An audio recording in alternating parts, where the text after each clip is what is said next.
Good morning. Welcome to another episode of Amputee Outdoors. It is a beautiful sunny day here in Seattle, and it is a perfect day for a bike tour along the Seattle waterfront. I'm going to take you along a bunch of points along the waterfront on my bike trip here today, pointing out some places, stopping at some places, and basically trying to show you everything I can that's along the waterfront all the way around to Alki Point on the other side of Elliot Bay and back again. We're going to be stopping at Centennial Park, Pike Place Market, all sorts of places. So stay tuned and join me on this beautiful, beautiful sunny day. Come on.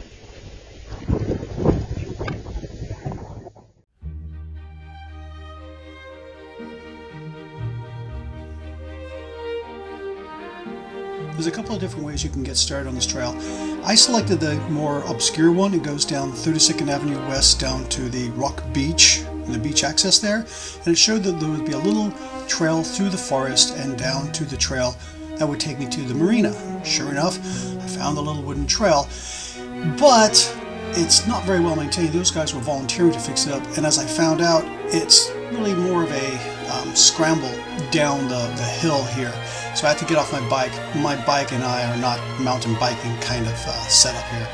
So I got off my bike and kind of worked my way down the trail until I got to the path by the marina.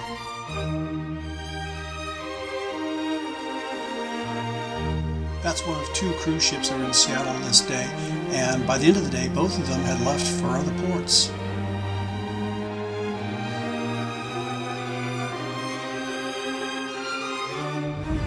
Okay, so this is a good place to kind of stop and give you some perspective of what we're doing today.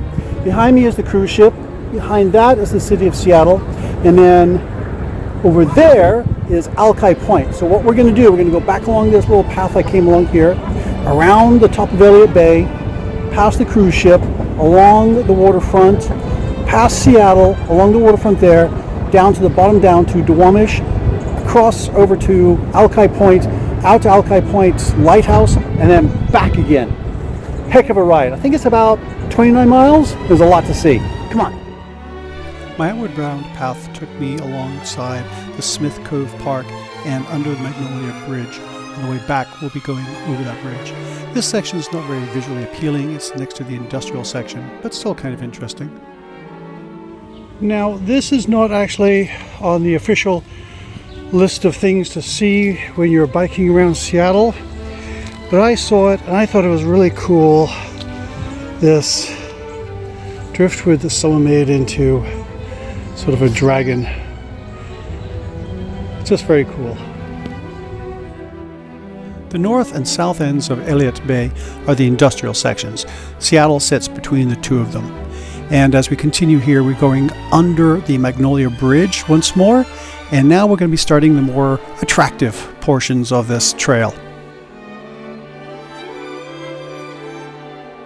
On the right, you'll see the cruise ship and also one of those tour buses that takes people to places like Pike Place Market and other sites around Seattle area.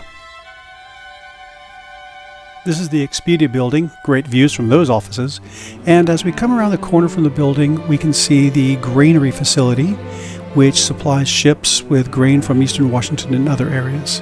And just after that, we'll see the Tlingit Totem pole. Apologies if I don't pronounce that correctly.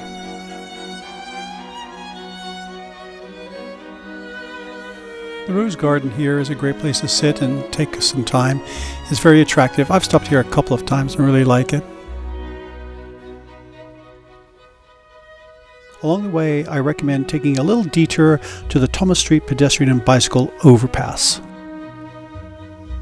This will take you to the John Coney Memorial Viewpoint, and yeah, it's a heck of a viewpoint.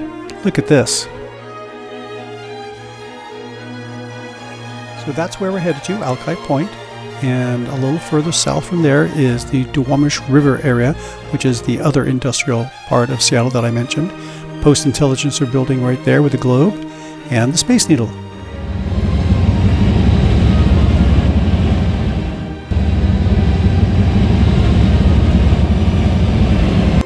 Seattle, like many cities, is perpetually under construction, so plan ahead when you're figuring out your bike route. You'll need to accommodate some of this construction.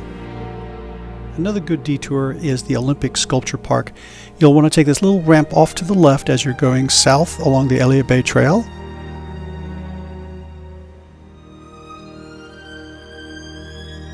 But be advised that on this trail, bikes are not allowed to be ridden in the park. You must get off them and walk your bike.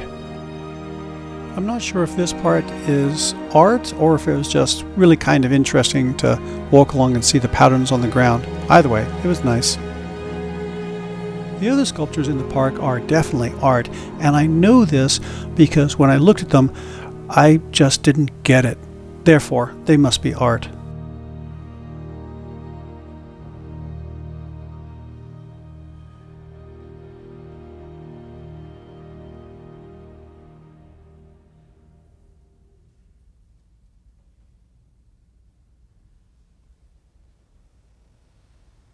After all that art, we come across the Edgewater Inn where David Bowie stayed in 1983. Pier 66 is the other port for the cruise liners, and when they're coming in and offloading people, unloading people, this will cause some traffic issues. The renovated Seattle waterfront is just a joy to experience. One lane for cars, you got a lane for bicycles, you got another lane for pedestrians. It's really nice. This part takes us under and next to the Seattle Aquarium, which has been expanded. With the renovations, the Seattle waterfront now has more of a open farmers market, public market kind of feel to it, and it's very relaxing. It's a great place to just kind of stroll along and explore on a summer day. And if you're bicycling, do look out for the stop and go signs for us bicyclists. Since opening the doors in 1938, folks have been enjoying Ivars' famous fish and chips, clams and chips, and clam chowder. Ivor was a true Seattle character and icon. He was known as an entertainer, folk singer, restaurateur, and ultimately the king, mayor, or patriarch of the waterfront.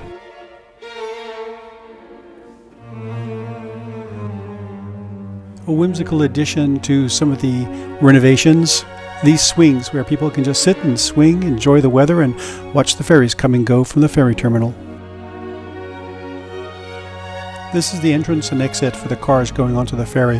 When the ferry has offloading cars, this will become extremely busy and you'll be sitting for a while waiting for the cars to get through there. Just south of the ferry terminal is Molly Moon's. Probably the best place in Washington State to get ice cream. 90% of the ingredients come from the Pacific Northwest. And the milk and cream comes from a local farm in Ferndale, Washington. And all their ingredients are either local, organic, or fair trade, and many of them are 2 out of those 3. Great place for ice cream.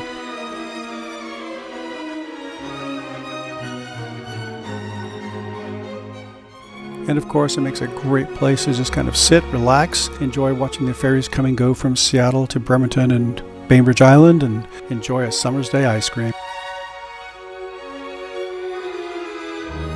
Pay close attention here. When you get to King Street, you're going to veer around to the right and follow the path next to the barbed wire fence. I went straight initially because that's the way my map looked and ended up getting a little bit lost. As you're going along, there will be 2 large sports arenas named after large corporations, which I won't bother mentioning here. In the Seattle-King County area, there are estimated to be about 12,000 homeless people living on the streets or in shelters, many of them finding refuge under bridges like this to have protection from the elements.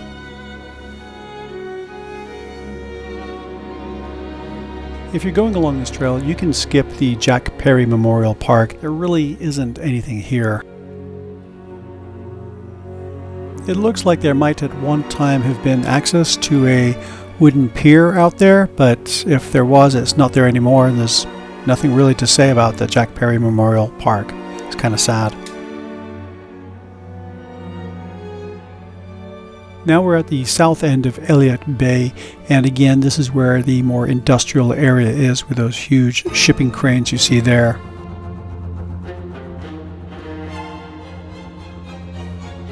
Old-timers will remember that as the Sears Roebuck building. It's now the Starbucks headquarters. These green signs you'll see along the way are real help. The online map that I had on my phone didn't quite match reality, so these green signs you'll see once in a while definitely help you. Pay close attention to them.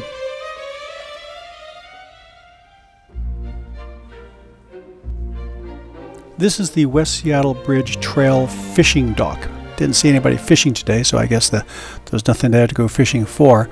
But it's a very nice place to stop and take a break if you want to. Again, I mentioned the green signs that you'll see on the posts once in a while. Keep an eye out for them. They'll really help you. In fact, at this point right here, my map said to go straight, which was not correct. Fortunately, I was able to double back and went the correct way. The bike path that we're going along is along Spokane Street Bridge. Off to the left there, you'll see the West Seattle Bridge above you. Here we're going over the Duwamish River, also known as the Duwamish Waterway. On the right, if we look over there, we'll see more of those industrial cranes. And further off to the right is the city of Seattle.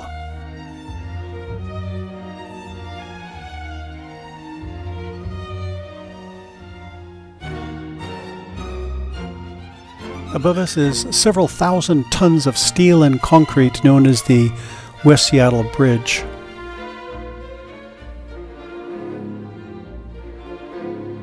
While Seattle is a very friendly place for bicyclists, I found at this intersection there was a few cases where people were kind of rolling through on the stoplights or kind of getting a little aggressive in the intersection. So just keep an eye out both directions. This is the Chelan Cafe, just kind of tucked away here. Kind of curious about checking this place out sometime. At this intersection, we're making a right onto Harbor Avenue Southwest, and this is going to take us straight into Alki.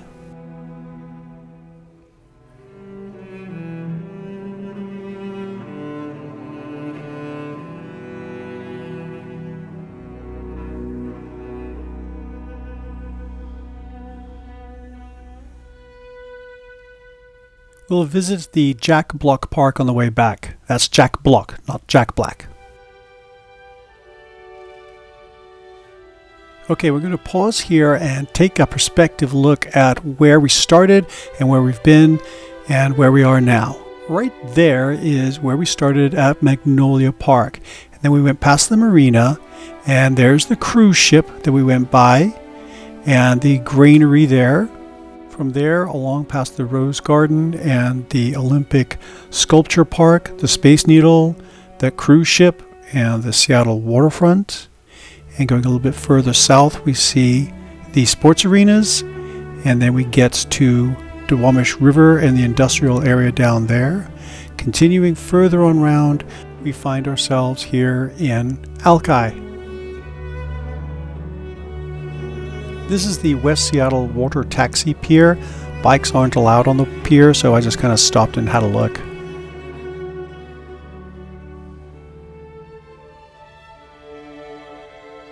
A little further along is the West Seattle Viewpoint, and this is a great place to sit and take a break. And the view here, yeah, it's fantastic. There's Seattle. That's where I started with my little journey here, looking north up to the Olympic Mountains and all the way west round to where we're going next. So these locks on the chain link fence are from couples attaching padlocks to the fence to represent their love. The lock represents the relationship, and the keys are thrown in the water. For those that might be curious, the median home price in Alki, Seattle is about $1.2 million. If you're looking for homes along the waterfront here, an apartment without a view is going to start around about $500,000 for a 1-bedroom, 1-bathroom. And anything larger from that, well, you're going to be up in the $2, $3, or even $4 million range. I like this little house tucked in between these two huge buildings. You know some developers got their eye on that.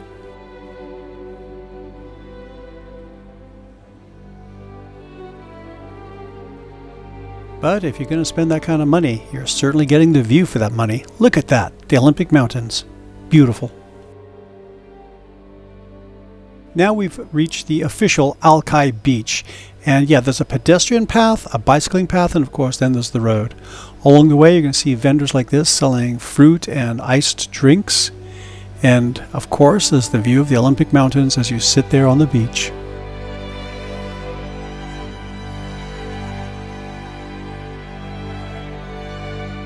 This black building on the right is the public restroom. There's usually a line.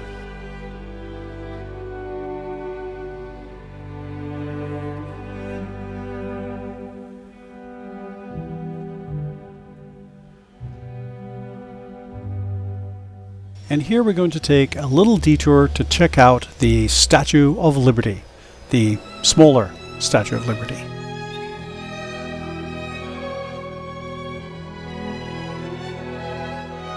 This is the most important monument in Seattle. This is the Birthplace of Seattle Monument, erected in 1905. The monument marks the site where the Denny party landed in November 1851, leading to the development of the Seattle area.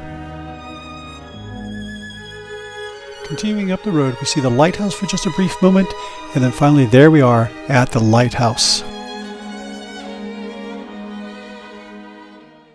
And then the first white settlers came in 1851, and they landed on Alki. Most of them only lasted the winter, and then they went to the Seattle side, basically by Pioneer Square. The first lighthouse was nothing more than a kerosene lantern hung up on the side of a barn by farmer Hans Martin Hansen. In 1913, the present structure was created to make it an official lighthouse.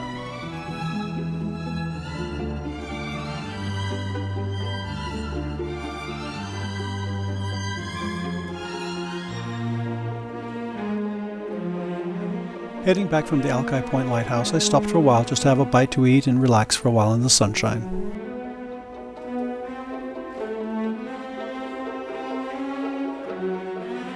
A little after lunchtime, Alki Point Beach gets really busy, so if you are planning on making a visit out here, I recommend getting in early in the morning to find a parking spot and a place on the beach.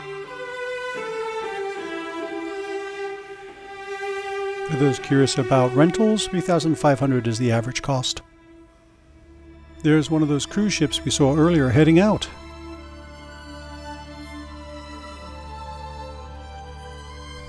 I may just rent a canoe here sometime. That'd be kind of a fun thing to do.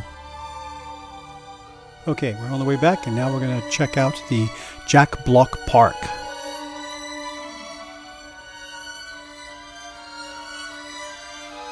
The Jack Block Park is kind of a rough gem. It's got an entrance that has a barbed wire fence. Part of it is closed, but it does have the advantage of being infrequently visited, which means that the beach here is fairly quiet.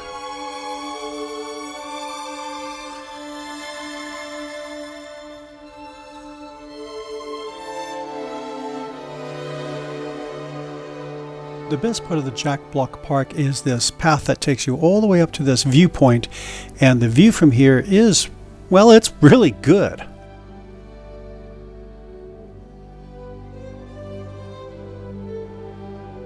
We start looking south at the Duwamish River area, moving over to Seattle to the east, and then moving further up north we see the Space Needle, and then Magnolia Park where we started this journey, and then finally all the way up north to the Puget Sound.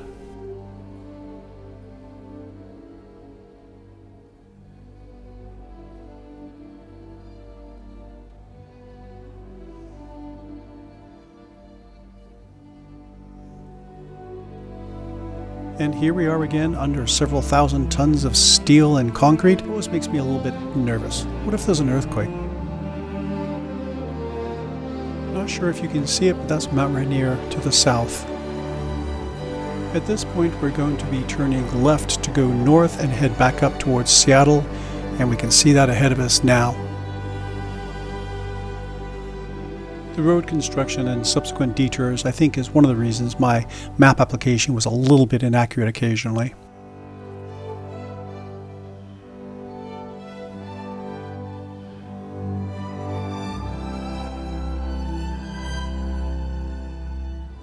Over the last several years, Seattle has been renovating the waterfront. The seawall has been repaired, the Alaskan Way Viaduct has been torn down, rebuilt the Coleman Dock and the ferry terminal, improved the park and the streetscape elements, put in the bike lanes, costing about $4.7 billion in all. But I think it's been worth it. Not many people know this, but Pike Place Market is one of the oldest continuously operated markets in the country. It was created in 1907 with just 8 local farmers. Within 3 months, it had grown to 76 stalls, and by 1922 had expanded to 11 buildings along 9 acres along the waterfront. Today, more than 10 million people per year visit Pike Place Market. In the 1970s, the market was nearly demolished for urban renewal, but the citizens of Seattle rallied and voted to save it on November 2nd, 1971.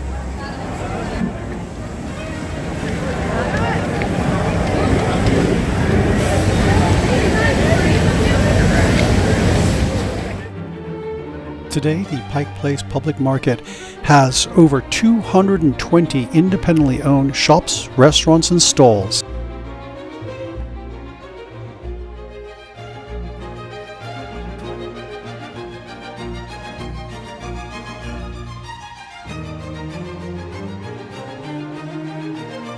As I mentioned earlier, there's always some kind of construction going on, so before you head out, double check to see what kind of construction and detours are underway so that you can plan your route correctly.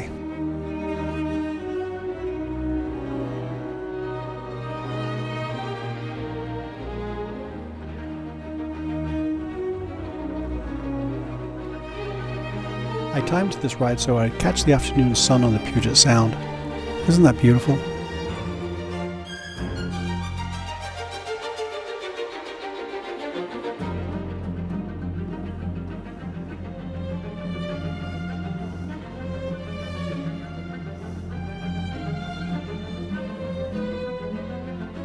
Seattle people are the best. Look at these guys. Alright, getting close to the end now, and we are at the north end of Elliot Bay, back in that industrial area again, where apparently they store all the cars before they go to the showroom.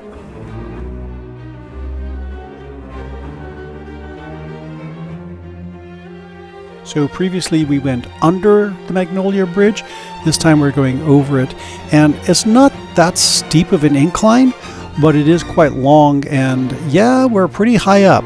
Down below us there is the Smith Cove Park.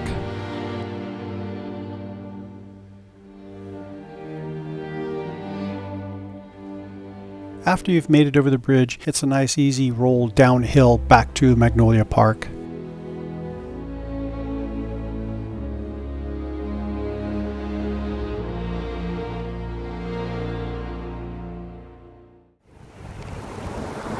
Oh, well, we're back where we started, here at Magnolia Park, and I've done more than the 29 miles I was thinking I was going to do. I think I did about 40. That's what my watch showed until the battery ran dead. There was a lot of going back and forth, to get shots, and kind of getting lost a couple of times along the way because my map didn't work out quite right. But I did it. I got all the way from Magnolia through Seattle to Alki Point, went to the lighthouse, which was really cool, and then back again. It was a great ride. Beautiful, beautiful sunny day. What better way to spend a sunny day in Western Washington than going for a bike ride? Anyway, I hope you've enjoyed this video. If you're one of the folks I met along the way today, thanks for your time. It was nice chatting with you. I hope you guys are having a great day, and no matter where you are or what you're doing, I hope you get a chance to get outside and enjoy some nature. See you out there.